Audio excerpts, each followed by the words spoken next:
Kaya ito yung naging banat ngayon ni Pulong Duterte at ni VP Sara dito kay Sandro Marcos sa mga pinagsasabi niya na alam yung walang laman yung mga sinasabi ni Sandro Marcos. Pero hindi natin bakit binibigyan pa ng pansin ng mga media. Parang ang dating masyadong malakas yung naging arrive dito ni Sandro Marcos. Pero naboldyak siya nung dalawang Duterte. So ito panoorin po natin. Pinanatan ng magkapatid na Duterte si House Majority Leader Sandro Marcos. Kasunod yan ng pagpapalit ng liderato sa Kamara. Ania sa frontline sa balita si Bril Montalvo ng News 5 Mindanao. Hindi raw matiis ni Davao City Representative Paulo Duterte ang baho ng korupsyon sa Kamara kaya hindi siya dumadalo sa mga sesyon. Yan ang sagot niya sa kahit siguro sino, kung alam mo mabaho yung pupuntahan mo, bakit ka pupunta? Kaya nga, sabi nga 'di ba ni Pulong Duterte, ba't naman ako pupunta pa doon? Kung ang mga kasama mo doon mga garapal sa sa pera, baka mapagbintangan din siya na isa siya sa mga garapal sa pera. Kaya minabuti niyang hindi na siya sumama para hindi naman siya mapagbintangan ng ganun. sagot niya sa banat ni Presidential Son at House Majority Leader Sandro Marcos tungkol sa kanyang mga pag-absent. Matatandaang bumuelta si Sandro kay Pulong matapos niyang akusahan si Sandro na siya ang pumili kay bagong House Speaker Bogie D at sabihing palabas at cover up lang ang pagpapalit ng liderato sa Kamara. Paka-style ngayon nung anak siya ng Pangulo, pero I can assure you that we are consultative with all the party leaders. I'm sure he's busy looking for the 51 billion that was spent in his district. Diba? Bila niya isisingit yung 51 billion na pondo sa flood control. Kaya nga hinamon sila dito ni Pulong Duterte na na maglabasan tayo ng resibo. Baka sa mga distrito ninyo maraming mga ghost project at mga substandard na project ng flood control. Sa Davao, iniyayabang ni Pulong Duterte, maglabasan tayo ng resibo. Magbuklatan tayo ng DPWH kung sino-sino yung mga kontraktor na gumagawa ng mga proyekto. So, confident si Pulong Duterte kasi alam niya na wala siyang itinatago.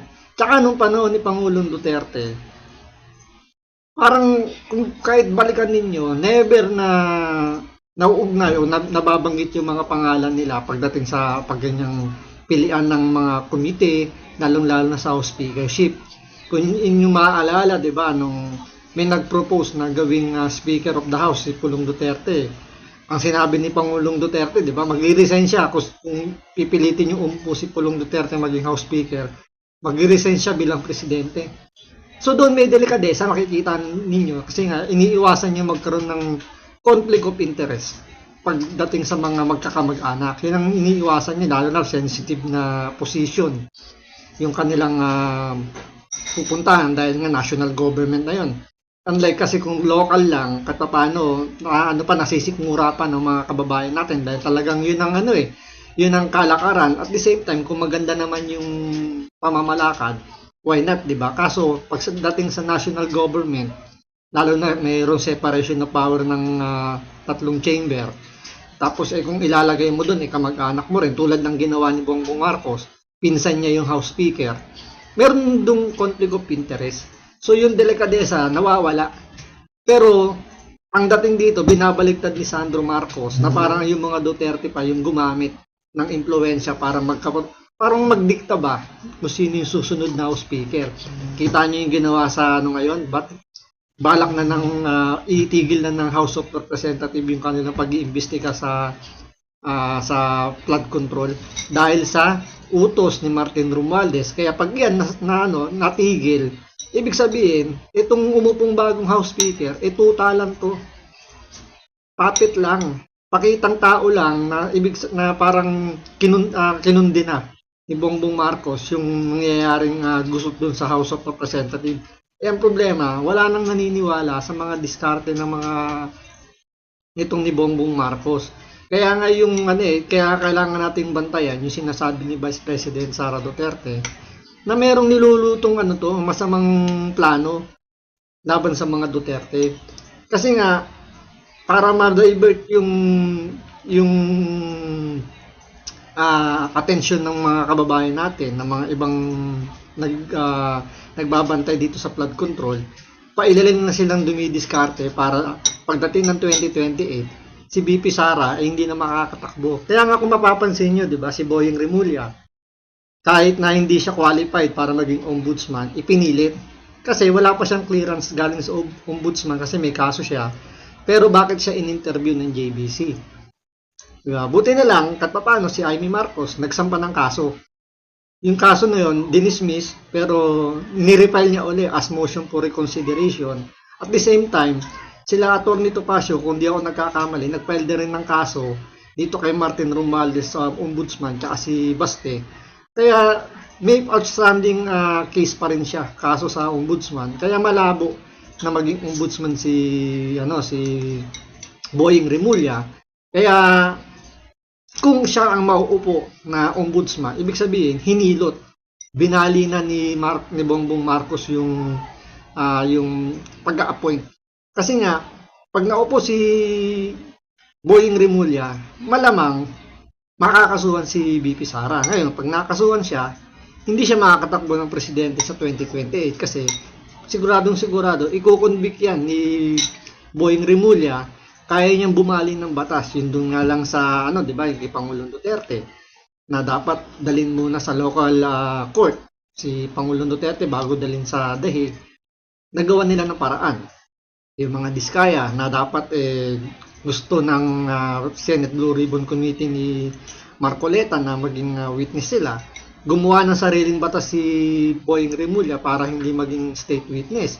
So, makikita nyo doon na yun yung isa sa mga plano nila na kailangan may upo si Boyeng Remulla para maging ombudsman para maipakulong nila si Vice President Sara Duterte. At the same time, pagdating ng 2028, wala na silang kalaban na malakas pagdating sa presidential election.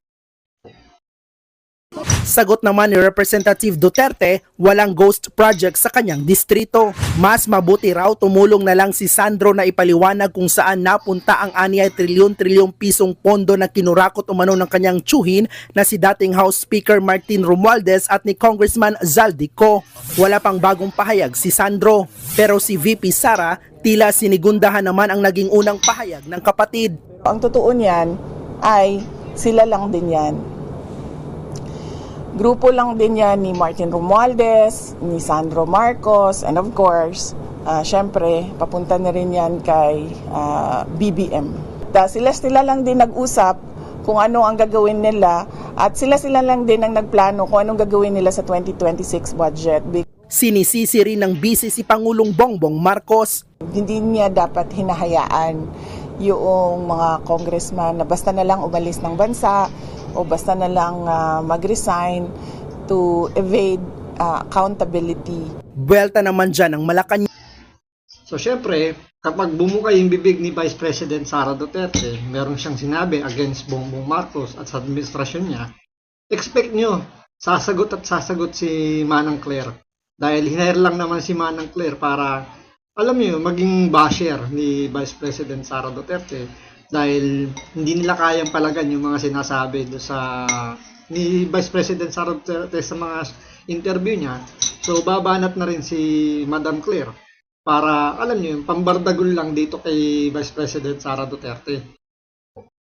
Ng Malacanang, dapat alam daw ng bise na hindi sakop ng Pangulo ang pagbiyahe ng mga mamabatas dahil sa separation of powers. Wala rin naman daw whole departure mula sa korte. Si VP Sara nga raw mismo ay nakailang biyahe na sa ibang bansa kung saan gumastos na ang gobyerno ng 7.4 million pesos para sa...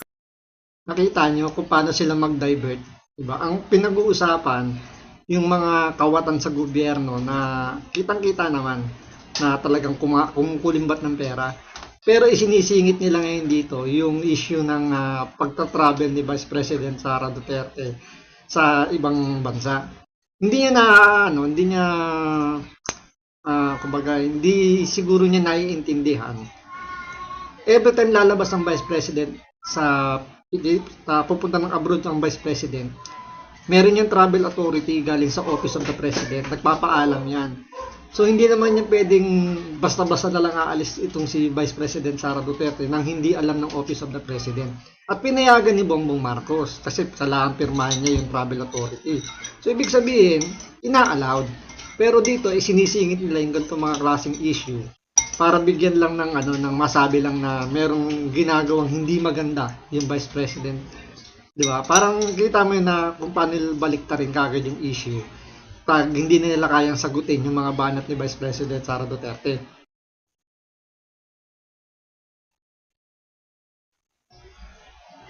Para sa kanyang security at OVP personnel. Muli namang lilipad pa Japan si VP Sara mamayang gabi para sa 2-day rally doon ng mga Pinoy.